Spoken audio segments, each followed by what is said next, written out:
Welcome to the Branding Room Only podcast, where we share career stories, strategies, and lessons learned on how industry leaders and influencers have built their personal brands. Now, let's get started with the show. Hi, everyone. It's Paula Edgar, the host of Branding Room Only, where we talk to leaders and influencers about how they have built their personal brand and, of course, reflections on personal branding in general.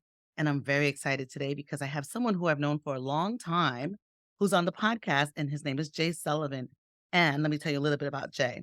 Jay Sullivan has spent a career listening and learning. He has helped run an orphanage in Jamaica, provided legal counsel to people experiencing homelessness, and advised senior executives and law firm partners on strategy issues. In all of his roles, he's learned that listening is the most important skill for being an effective mentor, advocate, and coach. Nevertheless, his wife thinks that his listening skills could use some work. So I'm going to just go back and let you know who Jay is because, of course, I forgot that. Jay is the author of the new Nimble, Leading in the Age of Change, Simply Said, and of Raising Gentle Men, Lives at the Orphanage Edge. Also a consultant and former managing partner at Exec. Now, I did that backwards, but that's okay. I got it all in. Jay, welcome to Branding Room. How are you? Paula, thanks so much for having me. I really appreciate it. Great to see you. It's good to see you too. I'm really glad that we had an opportunity to do this. So, And I almost wore those glasses today, but I'm glad I didn't because we would have looked like twins. For all of you who are listening and not watching, I'm wearing my new brand edition, which is my red glasses, and they're cat eye. So take a look at me on the YouTube if you haven't had a chance to check it out yet. Thank you. So Jay, tell me, what is a personal brand to you? How do you define it? Sure. Personal brand to me is letting people know what you stand for, what you don't stand for. So what is beyond what you're willing to do, and how you add value to the world.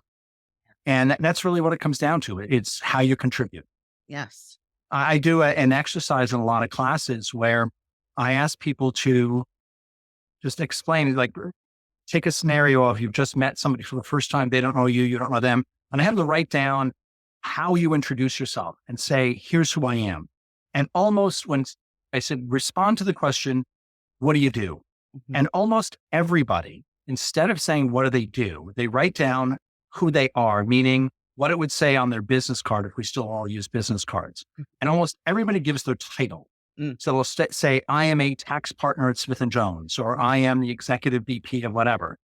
And then I have them say, that's who you are necessarily, but it's not what you do. Right. And when they reframe that, and instead of using the to be verb, I am, they use the verb help. I help who do what? That is a statement about you and how you add value. And it's so much more of your personal brand than to say, I'm a tax partner somewhere. I love it because it gives you the context piece about how you do it as opposed to just what you do. Right. It's about it's also, if you use the to be verb, I am such and such, you tell people you view yourself in terms of a status you've achieved, as opposed to if you say, I help this group do this, then you're telling people you view yourself in terms of value add. Which also is impactful for your brand, right? Because absolutely, it is what your brand is. It's how you help others. I love that. That is a wonderful focus, and I think really tangible way of thinking about it. Okay, so I'm gonna put you in a spot, Jay. Tell me about yourself. Well, I help people communicate better. That's what I do for a living. So that's where I spend all my time. And at Exec, where I am still involved, obviously used to be the managing partner there, but what we do is we teach all sorts of things, public speaking and writing and negotiating. And yet we do that. The theme behind everything that we teach is that we are all more effective as communicators if ultimately we're less focused on ourselves and more focused on the other person. So the goal is always asking yourself, why is she reading my email? Why is he attending my meeting? Why are they listening to this presentation? And if you think about what the other person's trying to get out of the exchange, you simply do a better job communicating. And putting the focus on the other person does not mean walking away from your own needs. You have to have your needs met. You're just more likely to get those needs met if when you're communicating, you focus on what the other person is trying to get out of the exchange. Hmm.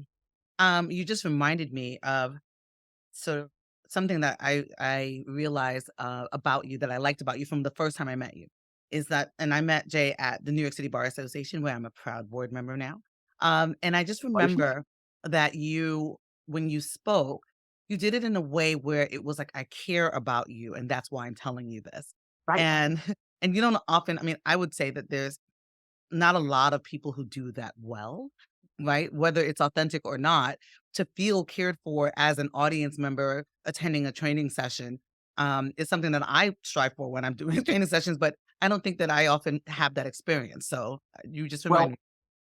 Paul, I think that one of the reasons you've been successful the way you have been is that when people think about somebody coming in to talk about personal branding, very often those people get up on stage and talk about themselves. And when you get up on stage, you talk about your audience Mhm. and you make it immediately applicable for them. And that's what has made you successful. That in my mind is part of your personal brand. Well, thank you. Okay, well, speaking of personal brands, describe yourself in 3 words or short phrases. Uh, Getting older, uh, feeling younger, I uh, love that. and still trying to make a difference.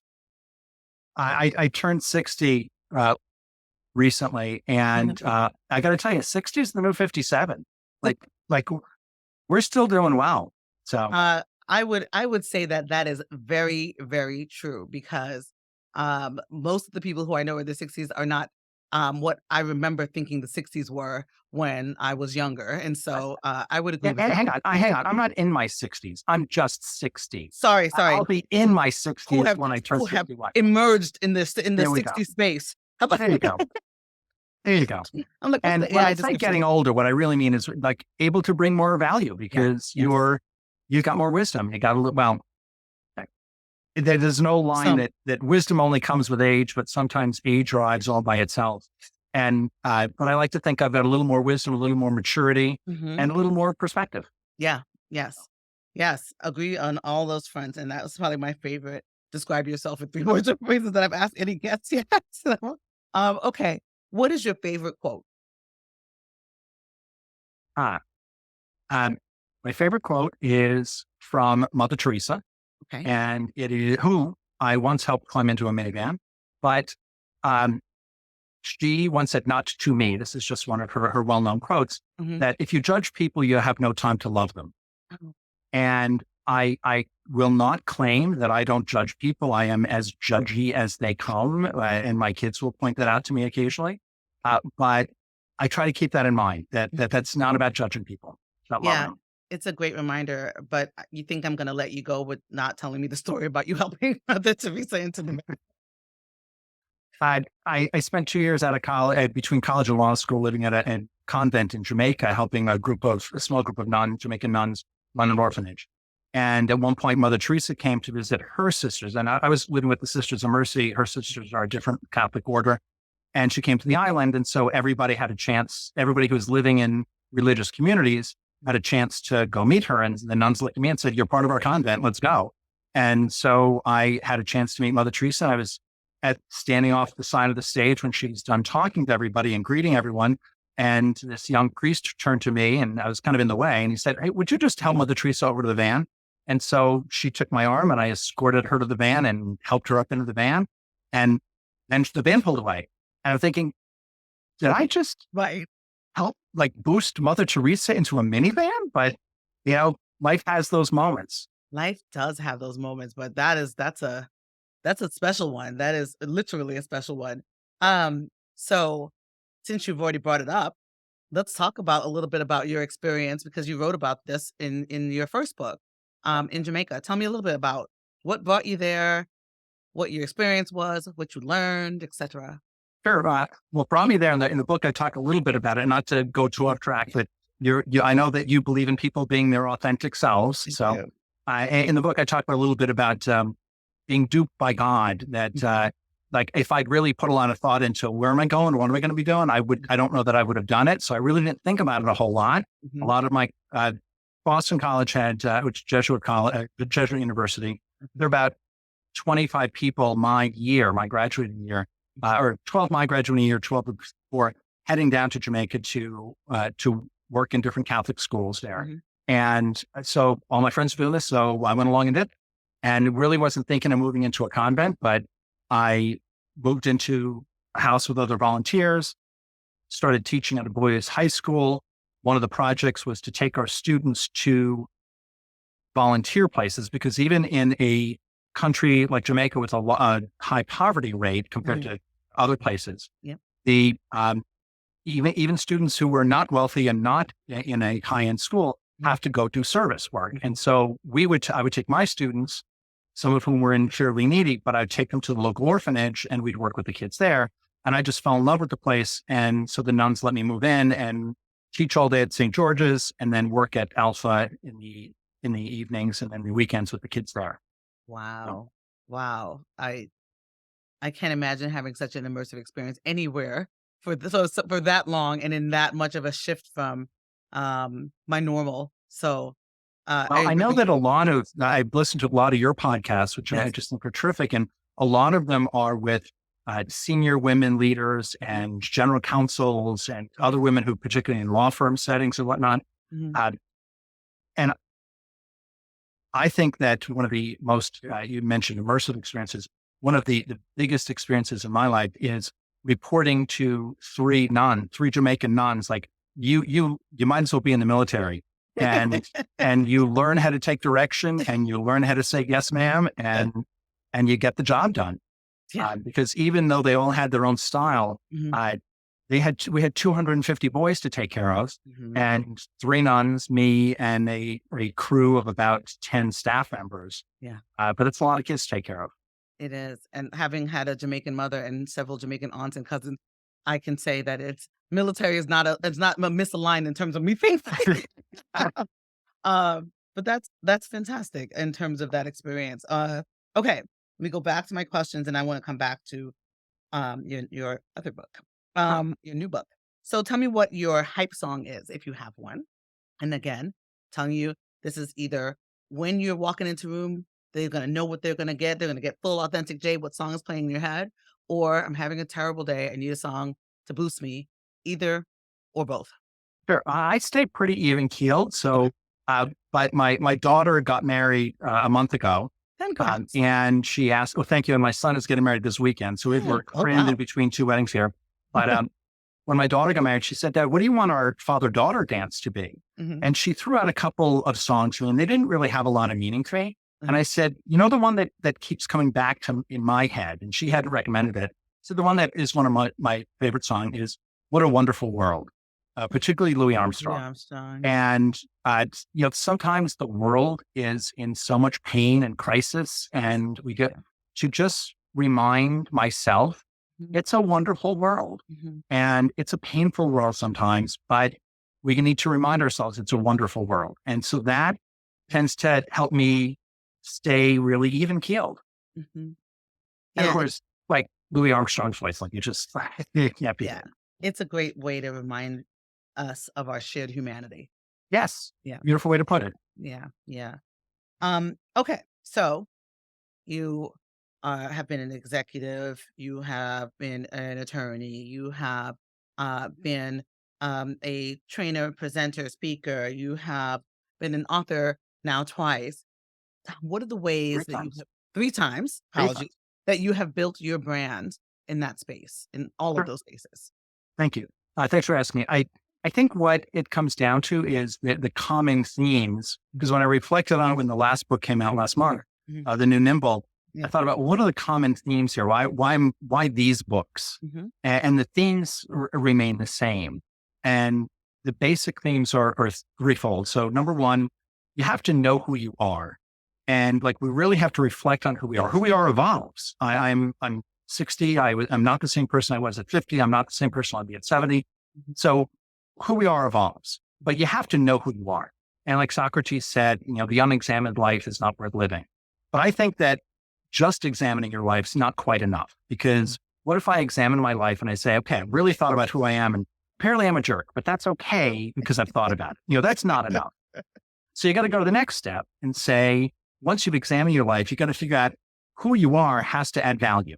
You have to be contributing meaningful. We all want to connect and do something good for the world and make the world a better place. And impact positively those around us. So step one is you got to know who you are and really think about it. Step two is once you've thought about it, you got to make sure who you are is adding value. Yeah. And then step three is about building that community of people around you that helps you accomplish that goal, because none of us gets anything done on our own. Mm-hmm. And I think your podcasts are a great example of that. They're all many of them are people you have built these relationships, and so many of your topics around personal branding are about building relationships and figuring out how to make sure in those relationships you're helping other people, because there's karma, and what goes around comes around. Indeed, indeed, and I want it to come around wonderfully. So, okay, so you sort of gotten to this answer, but I'll ask it to you specifically just to see if there's anything else you want to add. How has your brand evolved and changed as you have navigated all the different roles you've been in? Great. So I've had, my wife and I have 4 kids, and Hmm. I've always told our kids, you're not going to have 2 or 3 different jobs in your life. You're going to have 3 or 4 different careers in your life. Hmm. I mean, think of all the different things you've done. Yeah. So as you mentioned, I've been a grammar teacher. I've been an insurance lawyer. I've been one of my hobbies is just watching a lot of history stuff. Hmm. Between just those 3, grammar teacher, insurance lawyer, history buff, my wife says I have 6 different ways to be boring. So but your brand evolves over time. And even in the 25 years I've been at Execcom, I started out obviously a lot younger and had different kind of energy in the room. I still have a lot of energy in the room, but it's a different kind of energy at 35 Yeah. than it is at 60. Yeah. And as you're maturing in that role, you're asked to do more and better things. Hmm. So I was doing the same programs over and over again. And then clients would say, you do this part really well. Do you think, I know this isn't on your list of things, but do you think you could do X? And then clients recognize in you some value you can add, and they ask you to take on a different role. Sometimes we grow not because we think, I now want to become that person. It's because somebody says to us, I think you can do this thing. Do you think you could do this thing? And we have to be brave enough to say, let's take a shot at that and let's see what we can do. So that's I think part of how our brand evolves Hmm. is if we think about all the people in our careers who said to us, I don't know if this is in your wheelhouse, but I think it could be. And I think you'd be really good at this. Would you be willing to try this? That And we step up onto it. that is so, so very true. And I think about the times that that's happened to me, in particular, me being a bar leader. Someone said to me, not just someone, Joe Drayton, I'll shout him out, said to me, you should be president of the Metropolitan Black Bar Association. And I was like, me? and and then I in my mind was like, oh, now that's something that I can do. And I will say that one of the shifts that I've had as a leader is understanding that I need to be that catalyst for other people to see that thing, to be able to say, hey, have you considered? Because if I needed that spark, then probably a lot of other people need it and want it as well. So Right. I'm glad that you brought that. I think um that's already, I know, a clip that I'm gonna pull and throw back out to the internet because they need to hear it, because it's so super true. Well, I'll So give you a quick example of it. oh, please. When I graduated law school, Skadden had just started doing the Skadden Fellowship Program, Mhm, and I was very fortunate to be one of the first Skadden Fellows in the inaugural year way back when. mhm, And the leadership of the team, Susan Butler Plum and other people, mhm, uh, were really good at just, in my mind, just spotting talent. I'm not saying like they spotted at me, but she has been so good over the years with all of the different people who've been Skadden Fellows in particular, which is a public, for those who don't know, it's a public interest, if they call it a public interest law firm without walls, because mhm, they have 25 people a year brought into this program to then go do public interest work yeah, for a couple of years. That's how I ended up being in-house counsel at Covenant House. And they just recognize this. We're not sure where this person is going to end up, but we think they're going to end up in some place where they're really adding a lot of value. And that's one of those groups that I think does a good job at asking people to step up and take on roles that they may not have realized they could do. agree. I mean, it's you when you said that they've done a good job at selecting folks, everyone who I know who has been a Skadden Fellow has been fabulous, and the value add is so tremendous in terms of how they, connect in the work that they do, so I'm glad we'll definitely link the Skadden Fellows in the show notes too, so folks can know a little bit more about it. So, one of the things that have been core to your brand building is being an author. So, tell me what made you write your new book, The New Nimble, and what some of the core pieces, of the book are about. Right. Thank you. Even prior to COVID, but certainly during COVID, my job as a communications consultant is to meet with the leaders, and they share with me, here's this presentation I'm going to be giving. I need to make sure it's hitting the right notes, or I'm just coaching. There's sometimes we do things in group programs. Sometimes it's coaching. Mhm. And in coaching people, they'd say, here are the challenges I'm facing. And one of the things that was becoming really apparent is that even prior to COVID, people would make decisions, and a lot of of senior leaders are used to making decisions that then the rest of the world just have to live with, especially their employees. Uh, And then with the advent and push of social media, all of a sudden the blowback on some decisions was so immediate and so dramatic that senior leaders who were used to laying down the law all of a sudden had to say, well, okay, I guess we're not going in that direction. We're going to go in this direction. And they're not used to that. And then COVID happened, and I was coaching people all through COVID, and people would say, well, we've got a new normal. And then 2 weeks later was, well, I got a new normal. And then 48 hours later was, I got a new normal.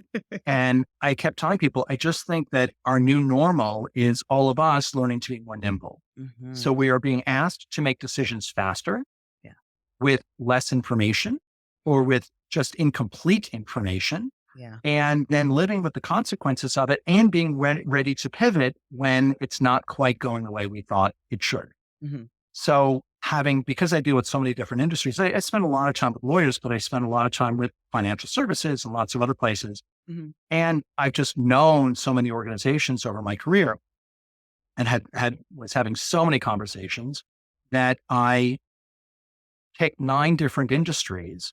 So Mhm. the book has 9 chapters in it, 9 different industries. Each chapter is a different industry, and how they dealt with either COVID, the Russian invasion of Ukraine, Mhm. the heightened awareness and belated heightened awareness of racial and social injustice in the US, the insurrection on January 6th, and how they've dealt with having to rethink just how we think in some cases, Mhm. was really dramatic. So it's got everybody from Covenant House to Salve Virginia University up in Rhode Island, where I'm on the board, to the NBA, Mhm. to a congressman who was in the House chamber on January 6th when it was attacked. Mhm. So lots of different stories about how we have to learn to be more nimble. And then each chapter ends with questions, because I believe everything is only of value if you make it really immediate for people. Right. So every chapter ends with questions that you can ask yourself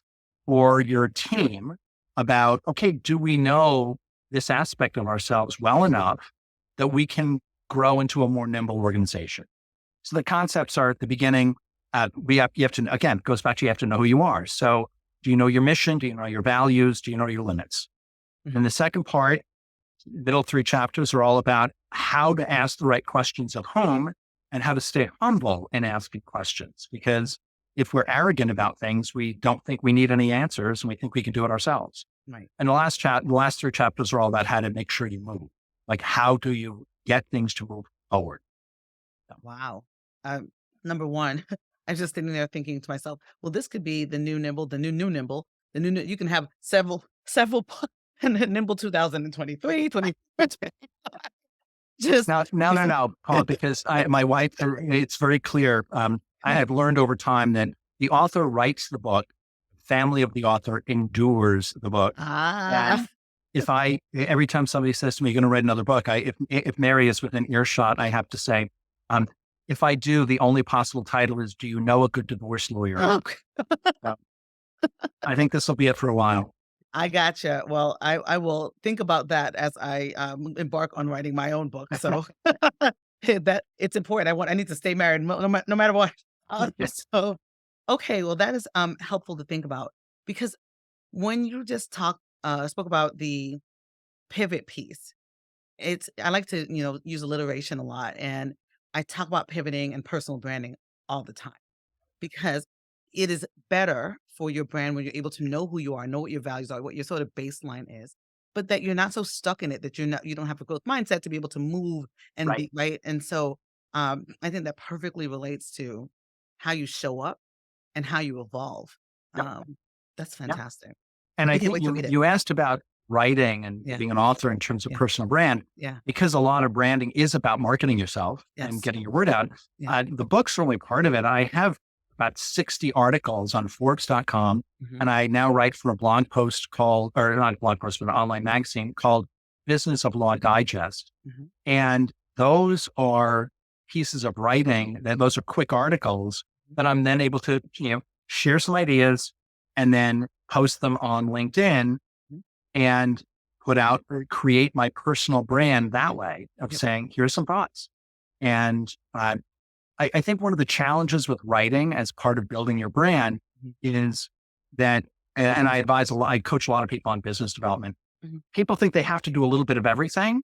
And I always tell them, no, you have to try a little bit of everything. But Mhm. if something doesn't work for you, or it's too much energy, or it's just a time suck, just Mhm. don't do it. So writing is actually, I won't say easy for me, but it's not hard. Whereas some other types of marketing, and like I get up and do presentations all the time. Obviously, I Yeah. had 150 people on a webinar this morning at Citi. I spoke to 200 people yesterday at a law firm. Mhm. So uh, public speaking part's not easy, but again, it's doable. Uh-huh.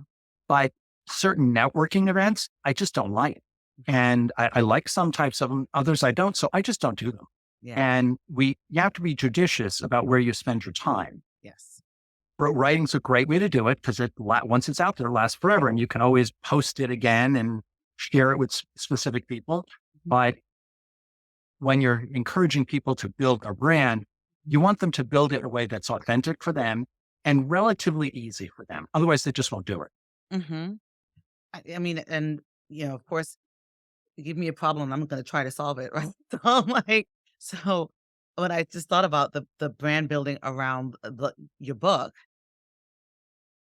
I mean, I would be asking people some of the prompt questions, right? Like, how have you, engaged in XYZ thing? Give me an example of, right? Just as Right. ways to have people want to delve in deeper into what your reflections have been and to know more of the questions that you're asking and to be using it for their teams and other interactions, I'm sure, not just at work. So yeah, that's fantastic.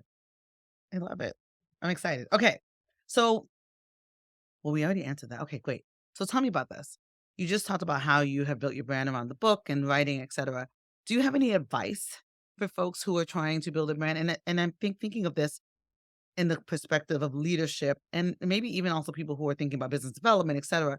How should they show up? What should they do in your Right. I think it really does all come down to thinking about how you're perceived by others as opposed to what you're putting out about yourself. Mhm. So if you're framing who you are with the to be verb, I am this, Yep. then you're that's fine. And in communicate and the way you communicate, there's no right or wrong, but Mhm. it's more about less effective and more effective. So it's not wrong to say I am this, Mhm. but I just feel it's more impactful to say I help Right. by doing this, or I contribute by doing this, Mhm. or I add value by doing this. And it's also just something more relatable to other people.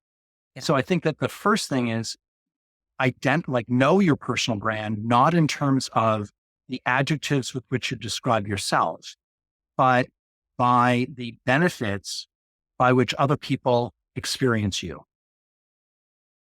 Love that. I love that you just said how you add value because it's one of the questions when I'm networking and relationship building at events, people will be like, "Hey, how you doing? What do you do?" And I Yeah. hate that. I hate it so much because I'm just like or they'll say, "Where are you from?" And they're, like, looking fervently for my name tag, and I'm like, "I'm from Brooklyn. Is that what you're looking?" Right? Which what they mean is, "Where do you work, and how and are you important for me to speak to?" Right. So my question always is, how do you add value to the world? Yeah. And That's people are great. like, "What?" I love seeing the shock on their faces when they're like How do I add value? But you get fascinating responses, Yep. Yeah. not just So, what they so do. when somebody says to me, what, so what do you like, what do you do Yes. in response to that question? Mm. For 12 years, I was managing partner of Execcom. I never once said I'm the managing partner of Execcom. We're a tiny company. Nobody Mhm. knows what it is. Mhm. And what does it mean to be managing partner? Like that is not a clear response. I always just said, I help people communicate better. Mhm. And then we'd have a conversation and they'd ask, am I at a school? But I'd say, no, I help manage a consulting firm and Mhm. we go out to the world and do all these different things. But that's the fourth sentence, not the first. Right. Um, and so making sure that you're framing yourself in terms of the value add That's core advice. Okay. So tell me, what about fun stuff? What do you like to do for fun? for fun. Mhm. I, I, I do watch a lot of nature shows. I'm pretty boring. Like there's not a whole lot of fun going on, but I watch a lot of nature shows. I'm not a big, uh, like I don't watch a lot of sport. I don't watch any sports, period. Mhm. I play squash, which is a racket game, Yeah. like indoor tennis kind of thing. Uh-huh. And I did prior to COVID at least. Mhm. And yeah, I spent a lot of time reading and enjoying my family. My kids, as I mentioned, two of them are about, well, one just got married, one's about to get married. A third one is engaged for to get Love married it. next year. My other daughter just was just admitted to the bar and is now practicing at the Environmental Defense Fund in DC. So I've got a lot to do to catch up with my kids and stay in touch with them. And then Yes. my wife and I like, walking on the beach when we can. We have a house in Rhode Island and I Love like to it. go walk on the beach. Oh, I love that. I love that. I love that. Okay. So I have two core questions that I ask everybody when they come onto my show, and that is the stand by your brand moment. So, what is the authentic aspect about you that you will never compromise on? Think well, I like to think that I am always truthful with people. That when people ask me, "How did that go?" Mhm. Um, I'll remember I I want to help people get better at what they do, Mhm. and so I like to think I'm honest with people Yep. in terms of our relationship and in terms of whatever they've asked me about. Mhm. So I don't find a lot of value in I'm diplomatic, Mhm. but I don't find a lot of value in trying to maneuver, and I don't play a lot of politics. Mhm. So Mhm. Okay, so this is an interesting one because I think you're the first person who's been a speaker who I've asked this question to, right? So the second part is, what's your branding room only moment? And I asked the question, what's your magic? What's that skill that people would be standing room only in a room for? But I'm like, you just talked about talking to 200 people and 150 people. But I'll still ask you the question anyway, because you may answer it differently. What's your magic? What's the thing that they would show up for? that when and I think what has made me successful or helped me be successful is when I'm in front of a room, as much as possible, I make it about the audience. Mhm. And I'm always telling people that when I literally did this morning, did yesterday, that when you're talking to people, you can really only talk about one of three things. So I'll give you a quick example here. So you can only talk about one of three things. You can talk about yourself, Mhm. you can talk about your content, Mhm. you can talk to the audience about the audience. Those are the only things we can ever talk about: ourselves, the content, the audience. Well, nobody cares about us. When I'm speaking in front of the room, nobody comes to the room for me. Mhm. Mhm. They come to the room for themselves, hoping they get something of value from me, but they don't Yeah. come for me. Right. So it's not about me. They don't really care about your content. And if you ever want to see horrified looks on people's faces, tell a room full of law firm partners, no one cares about your content. They're like, I spent all my time on my content. Nobody cares about your content. They care about how your content impacts them, Yeah. which is different from the content itself. So the goal is spending all your time talking to the audience about the audience. So a real quick example of this is how most people start a meeting. Most people start a meeting by saying, so what I want to talk about today is, so think about those words. What I want to talk about today is you, content, audience. That's all about you. Yeah. If you say what I want to talk about, and almost everybody starts a meeting by saying what I want to share with you, what I want to do today, what I want to go over today. Listen to the newscasters. They're the worst. Like CNN and Fox, no matter who you listen to, everything is what I want to tell you about now. I'm like, how about what I care about? So instead of what I want, start with what I thought might be helpful to you. Mm. If you start the conversation by saying what I thought would be helpful to you today, it forces you to think, why is this helpful to them? And how do I make this helpful to them? And that's the real challenge.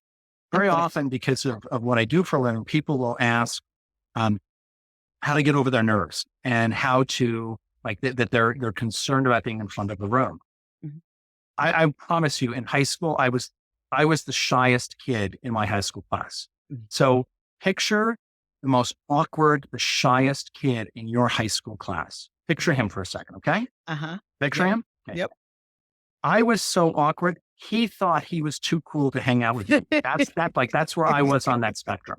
So, but then I realized, particularly when I was teaching in Jamaica, that Uh-huh. when you get in front of the room, what's everybody nervous about? They're nervous about, oh my gosh, everybody's looking at me. And so what I tell them is, no one's looking at you. Everyone is looking through you to get something of value for them. And if you believe in the value that you have to add, then how dare you not share it with the world? So I'm on the stage. I've got value to add. You're there. You want that value. I think this would be valuable to you. You're not here for me. You're here for yourself. I'm just the conduit of information. And you're looking through me to find something for you. And that becomes much easier. And I'm not discounting that getting up on a stage can be nerve-wracking for people. Not discounting it at all. Mhm. But if you take away the fact that it's not about you, Yep. then it makes it a lot easier to get up there and do it. True. It runs over that great thing that we all have to navigate, which is your ego, right? Right. And I got as much ego as the next person, but I know when I'm on the stage, nobody showed up at the room because I'm there. Mhm. I think that is fantastic. I really, really enjoyed our conversation today, and I thank you for joining me on the show. Tell me, Thank you. where do you want people to find you and more about you and connect with you? And tell me how they can find you. Oh, sure. Thanks. I'll give you my cell phone number. That might be said much better. But if you go to jaysullivanbooks.com, Mhm. you'll see all of my books there. I've also linked on that website all of my Forbes columns and all of my law firm columns, law-related columns. Yep. I wrote for the New York Law Journal for a couple of years way back when.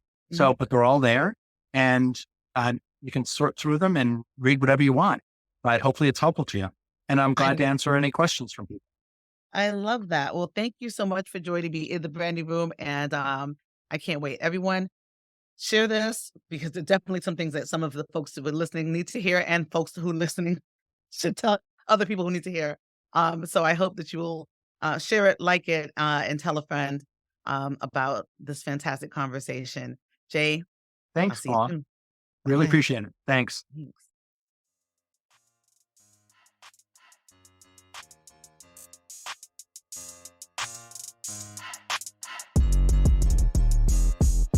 Thanks for listening to the Branding Room Only podcast. We'll see you again next time, and be sure to hit subscribe to get future episodes.